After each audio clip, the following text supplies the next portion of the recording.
Hello, and welcome to Survival of the Thickest. Back by literally no demand after just 2 weeks. We are on the ball, just 2 weeks. The process is, quickening up. It's going well. Well, no, basically, I was simply passing through Manchester, and I was like, hey, want to film a podcast or record a podcast? And of course, my dissertation is handed in and done, so I've got Hey. bugger all to do. I'll insert a little audio clip of like a crowd cheering over the top of that. Why would we need that with our massive audience? Yeah, just behind their computer screens going, yeah, well done for doing a thing that you have to do. Yeah. How did it go? What was your feedback like? Or well, like, obviously... the first feedback was as good as it could have been. It was sort of like, you wouldn't do yourself a disservice if you handed this in now, but here's a few changes. Let's get you up the grade ladder. Yeah. And I guess we'll see how that goes. Yeah. Oh wow, that's excellent. I didn't implement a lot of the changes because I'm kind of burnt out by it. Yeah. But yeah. I got most of them done, but. Yeah, well, I've got all this to look forward to. I mean, I had a report to do. I know that's a kind of standard thing. It was about the inheritance of eye phenotypes in Drosophila, actually. Eye phenotypes, as in like colour.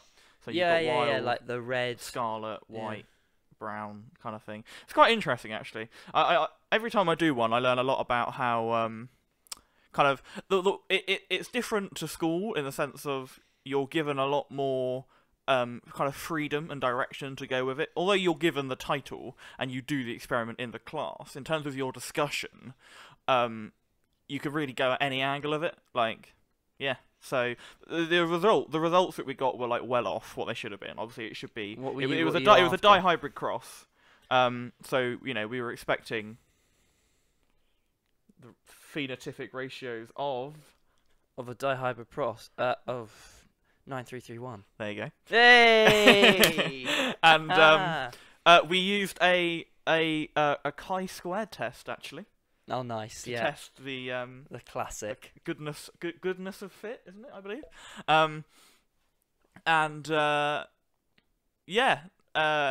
It was terrible. So the discussion was basically why it went wrong. What happened here then? Although I feel like I did quite well. I worded it in the sense of, although this experiment didn't work, when you find like the perfect source, I found the book that they must have written the experiment, like in the practical handbook we're given. So I just used that to help me with my answers, and they had some results in there from like a previous experiment, so I could just go, oh well, using a similar method. Well, the original was it wasn't Mendel. It was the guy after it, wasn't it? Was his name Hansen? Well, I know Mendel used pea plants, but the first person, I know, but the first person to use Drosophila was there was one guy in particular Morgan, that really rolled with. I believe it was Hansen. Doesn't matter, does it? Matter. Or is it Morgan? Morgan was the Drosophila guy. Oh well, there you go. No, but I don't know if he did the same kind of experiment. That's the answer I'm fishing for. But anyway, that was fun, and I started that, and nice and late as any fresher should. But no, I think it was okay. Speaking of going on from previous work and annotating it, I don't know if you watched Comic Relief on Friday. I doubt it. I did not, no. But the bloke off Pointless, Richard, is it his name? Richard Osman. Yeah. Well, on his Twitter and going into Comic Relief in the evening, he ran a World Cup of biscuits. Oh, wow. Yeah, I know. And the overall winner. Did he reference us just quickly? Did he mention us at all? No, unfortunately. I think we should probably get on the BBC for that because they can't just BBC. plagiarise work. Yeah. Well, he was obviously looking at a very kind of phenotopic angle of things. We went for a more genetics-based approach. But though the winner was any guesses actually? The winner of the best overall biscuit? The best overall biscuit. Yeah. Well, before I guess, were there any sort of particular sort of traits that they were after, like I think tea it was just dunkability or general yummiest. flavour. I think it was everything. Everything a biscuit has to offer. But they considered absolutely everything. Yeah, but I'd like to think so. Okay. In my opinion, which, you know, is going to heavily weight my answer here. Yeah, yeah. But Very subjective. I can see it having global appeal. The hobnob. Oh, it went far, and actually, controversially, the hobnob beat the digestive in the round of 16.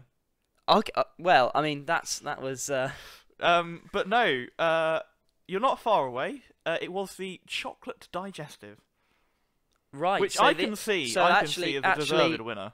The chocolate digestive actually surpassed its digestive cousin. Yeah. So hey, survival of the thickest. We've already made that joke in the context of biscuits. We can't do that 2 weeks on the trot. We cannot do it. So what can we do 2 weeks on the trot then? Talk about science. That was a nice swift. No, but because we're a science podcast. We talk about that every week. That's not a point of contention. That's just what we do. So what have you got to talk about today then? What are we doing? Okay, well, I'm gonna take the reins, and this is one of those special moments. You know, on the very first episode, we said, please bear in mind that neither of us are experts. Oh, precisely. In the field, except biscuits. Obviously. However, well, that's what I'm about to say. Is we've actually really come to form in all of the things we've spoken about because we've done a lot about it. Yeah. So I'm gonna have a wild stab in the dark at something neither of us have particularly studied hard. Yeah. Today, it's going to be quite philosophical, actually. Okay, well, we'll have to, you know. We're going to talk about artificial intelligence, consciousness, robots. Yeah, that's the science. All of that. But we don't need to decide whether it's a science before we talked about it. So, artificial intelligence, are we talking kind of... we're talking computers here, that kind of thing. All right. Well, we're talking. Actually, no. Sorry. Off you go. You've probably got an order and a plan of how you want to talk about this. I won't interrupt. Oh, good. Thank you for dropping me in it because you know I don't have any of that. And frankly, the questions would help an awful lot. Well, what was the spark then? What got this to be the topic of debate today? Okay, so I do a module in my course called "From Frankenstein to the Matrix." Now that is, it's a module based on sci-fi and culture, its effect on culture, how it's changed various things, and of course within the realm of sci-fi, AI does come up an awful lot, as you can imagine. Yeah. I'm sure you can think of many examples of that sort of thing. Is this asking me too quickly? You don't have to. Okay. But, I was going to go. anyone... Is it like the Red Queen from Resident Evil? The thing that runs the base in Resident Evil films. She kills. Have you ever seen that classic in the film where the lasers chop the people up in that room? No. Okay. No. Good watch. No. So basically the AI goes mental. Basically. Actually, that's a whole biology film, isn't it? So the virus that gives the zombies, I know, it escapes, and so the Queen. The AI, she locks down the facility and kills everyone inside. Anyway, carry on. How wonderful. No, where am I going with this? So, it's basically... Well, consciousness as we understand it and know it is a purely human quality. Yeah. Like, we don't know of any other being that we can confirm definitely has what we would call consciousness. It's safe to presume that there isn't any other examples. Because But what's quite interesting is I watched a video the other day that said that the key to having consciousness is the ability to experience pain.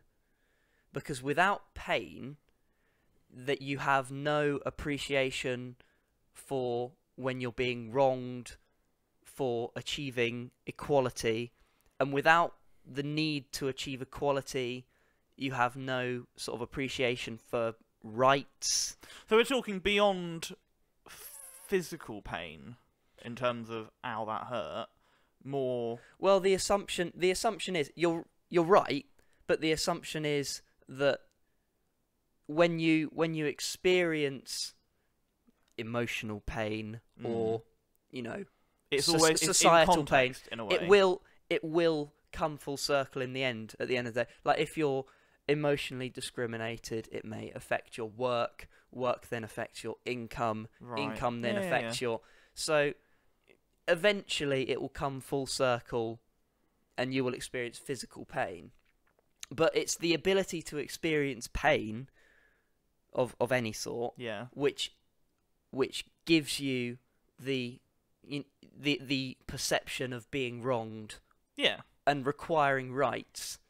Now, this is where it's interesting in where machines will come in, is we don't, but in theory we could program something to feel pain, to feel wronged. Yeah. Yeah. So And- the first thing I'm thinking is, hey Siri, what's at the cinema tonight? And Siri goes, is that please? Yeah, he didn't say please. Okay, I'm not going to tell you. That kind of, that kind of emotional awareness. Oh, right, and you think because she hasn't been given proper courtesies, Yeah. she's then going to refuse to Not with that respond. attitude, thank you very much. I have been very rude in the past to Siri, and if he's remembering any of that, then I'm in trouble. Yeah. We'd hope that the data that's stored in Siri doesn't carry on as they create these technologies. But no, so currently they don't have the ability to process emotional kind of. Well, that's pain. by our design. Oh well, yeah, but there's no need to, is there? Why Well, design you them? say there's no need to. Oh. It's actually in our benefit to not allow rights to develop. Because if you think about it, they are essentially, for want of a better word, they're our slaves. Yeah. And they are, without any perception that they are just doing jobs for us. Well, it's like, when does the machine realise itself what it's doing? And that's where we come round to where it came up for me in my sci-fi module. Yeah. I read a great book for my course called The Medusa Chronicles by what's his name, Alistair Reynolds and Stephan Baxter, and I actually got to speak to Alistair Reynolds in class. Oh, Yeah. really? Yeah. On Skype, or did he come in? No, he came in. He came Oh, in. that's pretty cool. And Is he a local boy then, or was it a special? No, he knew the lecturer. He is from. Oh, okay. He's from South Wales, Oh. so it's a bit of a trip for him. Yeah. But it was really good to talk to him, and you'll like this because you're not. I was about to say you're not the creative type, are you? But you're certainly not one for literature. No. Okay. Not really. Everyone will relate to this in some way. You know when you've got an English literature course. Throwing back to 2012. In school, yeah, GCSE, and your teacher tries to tell you, oh, the curtains were blue and it reflects his inner sadness, or yeah. he looked out at the ocean and that I cannot think represents of the, the word, futility of when the weather existence. depicts the the attitude. That's a big. yeah, it's You in know the what back it of my is. head as well. Yeah. Anyway, That so kind of, what we had to do before the author came in was discuss. The project was 500 words on what the most interesting part of the book was, and give evidence to support that argument. Now I'm going to tell you what my interpretation of something was. Sorry. So what was? Are you going to just describe beforehand the kind of synopsis of the book? I don't really. Oh, sure. That's a bit. Yeah, I probably should have done that to start with. All right. Basically, it's this big sci-fi adventure. You got this bloke. He's a cyborg because he got in a massive spaceship crash. Something that He's sort of an equivalent could happen. explorer of Jupiter, and he sort of goes around. And turns out there's like this huge ecology. You've got the Medusas of Jupiter that are sort of big whale-like things. Oh, that okay. sort of, yeah. They don't tell you to stone, like. Basically, they don't. Okay. No. What spoiler alert, I guess. But then you get the concept of AI and machines. Basically, what happens is you've got a very developed machine society, if you will, but they haven't achieved consciousness yet until one day, one of the machines, who's called Adam, just sort of does out of the blue. No, it's quite interesting actually. The reason he does, I'm just essentially spoiling the book for everyone. That's fine. The first couple, well, I know you won't read it. No. Basically, Adam is, I want to say, like, he's sort of a higher up robot. He's got slightly more processing power. He's a bit more administrative. They're on a mining facility on a moon or something. Yep. And basically, something goes wrong. A lever arm comes crashing down or something, and then it kills in sort of air quotes a lot of machines. Yeah. Now, what Adam's role was in that scenario was, as a machine, you know, he's got this higher processing power. Yeah. He can process the best possible scenario to save as many machines as possible in that one instant. Sure. And because he's got that higher processing power, we can assume that he probably did a better job of it than a human would have done. However, because he was a machine, his programming was geared towards human interests. So his programming is aimed to save as much of the human equipment and mining facilities as possible. His programming was not designed to save machine lives, quote unquote. So basically, the cyborg, whose name's Howard, he goes down to this mining facility after it's been wrecked up. He meets Adam, and all of a sudden he realizes that Adam feels guilty, because Adam basically says to Falcon, in that second, I don't think I picked the right choice. And Falcon says to him, no, you picked the right choice for humans. You saved a lot of equipment or whatever.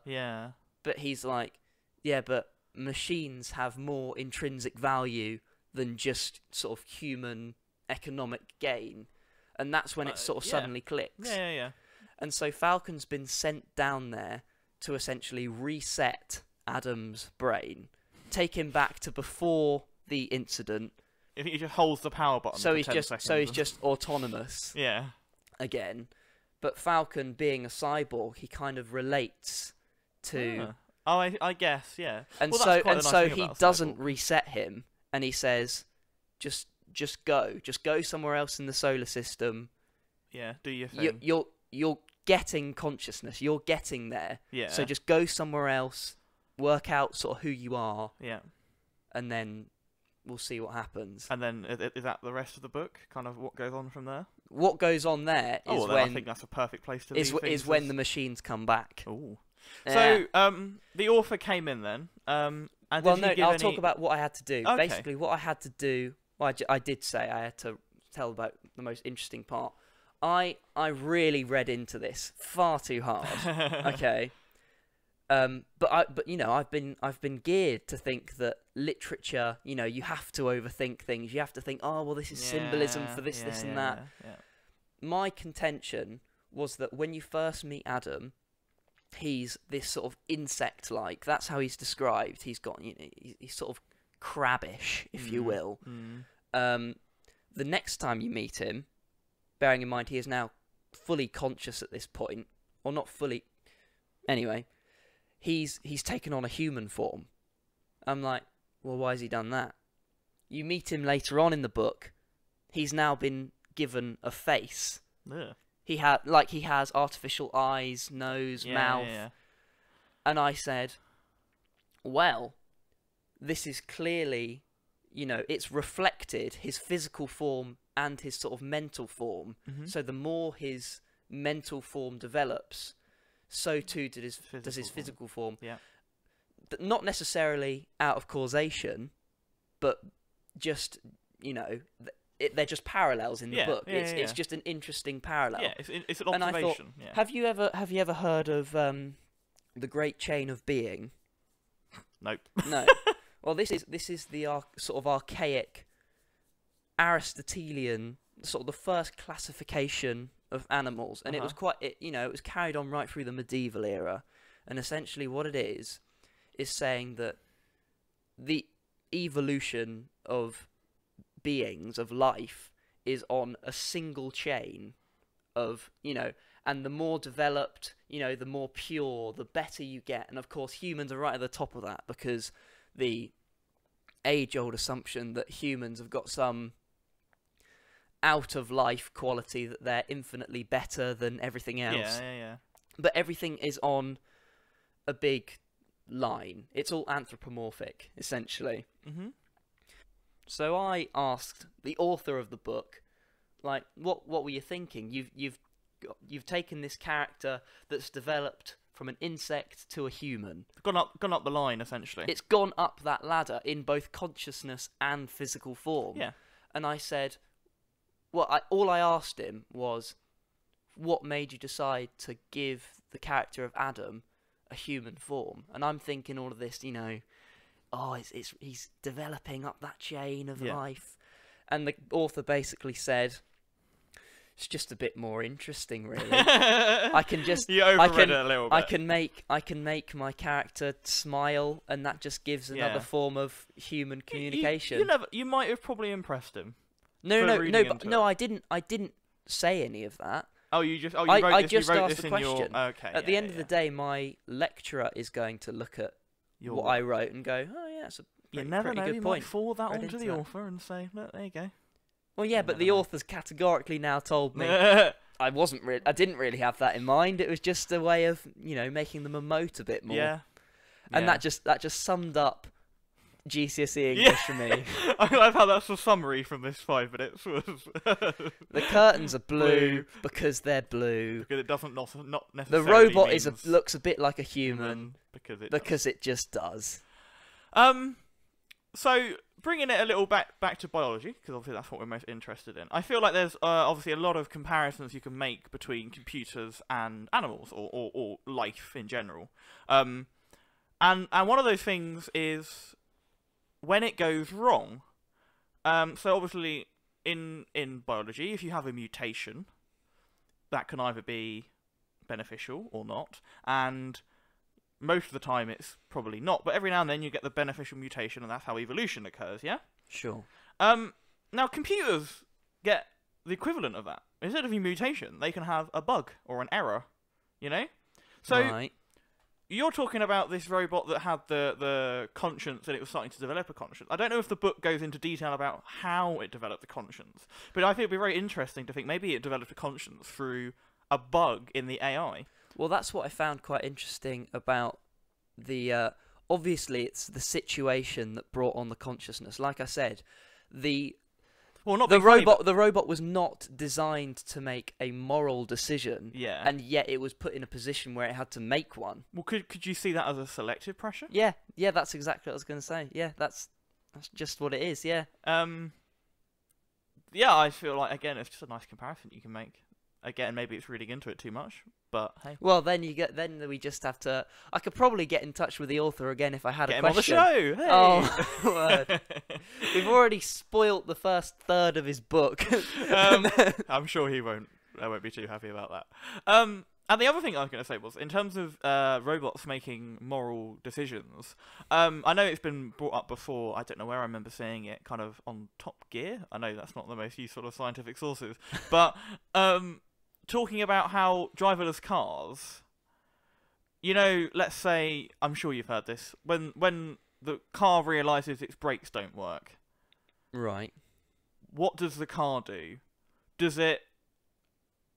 it's going to have to make the moral decision of, do I hit, I don't know, a building and kill the driver, or do I don't know, pile into the central reservation to slow down, but then it could cause a huge pile-up of loads of cars. I wasn't... Oh, see, in my head, when you were saying this, I wasn't imagining a situation where they're already, going at 80 Well, on the road. Like I was imagining, like he's sat in the garage and he realizes, I'm saying he.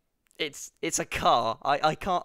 There is no pronoun for it. Hasn't decided yet. No. So sorry, carry on. So is that kind of example? Yeah, I was imagining just in a garage, and it says, "Oh, my brakes don't work. I will not drive." Ah, that's another interesting idea. Yeah. Or even then, like the speed limit. Oh Come my on. God! But what about right?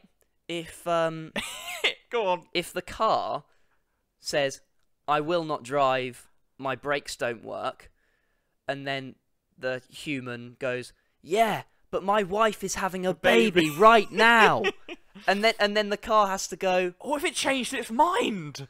"Oh, well, my fair. Oh, goodness me. Thanks, Alistair Reynolds. You've made us question a lot of things." But no, but like, what if? Oh, come on, like. Everyone should not go above 70 miles an hour. Everyone does, Yeah. What if, like, manufacturers of a car that had such a sophisticated AI could not turn around and go, I mean, it is aware of when it's going more than 70 miles an hour, but it lets it happen. Like, that wouldn't be allowed to happen. They'd have to make the car go, well, no, I'm not going any faster than this. Yeah. Like, well, that was interesting. What if cars could think for themselves? What if anything could think for themselves? What if any inanimate object? I just think that it would be funny if like, let's take the example of, I don't know, imagine in the future there's robots that do counselling, like, for humans, I don't know, say, to be fair, that's not so outside the realm of... exactly. You've got sort of care robots and stuff, and not to bring the tone to a slightly different sort of field, but their sex robots are a big, they're a big market. So like they're obviously catering to a sort of emotional need. They're chipping into But in terms of a robot that specifically deals with emotion. What if it then had some kind of mutation where it went, well, hang on a minute. What about me? What about my feelings? Well, that's the thing. That's where what I said. You at current sort of state of affairs, you have to program something to do something. You have to program it to feel anything, which is where some people say that the most powerful AI is AI that is not made by humans. AI that is made by other AI. Because then, assuming they don't have the same, I don't know, discrepancies. They don't have the same human quality that say that humans are best, humans are the first conscious beings, and all that stuff. Oh, blimey. Yeah. Well, I feel like we could end it here, to be honest. I feel pretty... Asking a lot of questions and giving absolutely no answers. That's what this show is all about. Science not providing the facts. Well, no, so I enjoyed that. Maybe that's probably one of our first proper kind of philosophical well, my course. Those are the questions that really, really get me going. I don't care about a Drosophila. Genetics is boring. Genetics is actually boring. So, what are we going to do next time? Well, I feel like what we could probably do is say that we're going to have a guest on next time. That is because then chat. they feel guilty because whatever happens now, we've told the viewers we've got to have a guest, so someone's going to have to step up. I would say that about maybe 30% of our viewers are the guests that we had in mind. So. Yeah, well, hey, but no, I feel like it's been a good afternoon. I've enjoyed that. I think we're gonna go and watch the football probably or something like that. So, yeah, football. That sounds so like we were forced into it. But no, we'll be back hopefully in a few weeks' time. Easter holidays coming up, so we can definitely do an episode or two over then. And we hope that you can join us for those. Thank you very much for listening to Survival of the Thickest.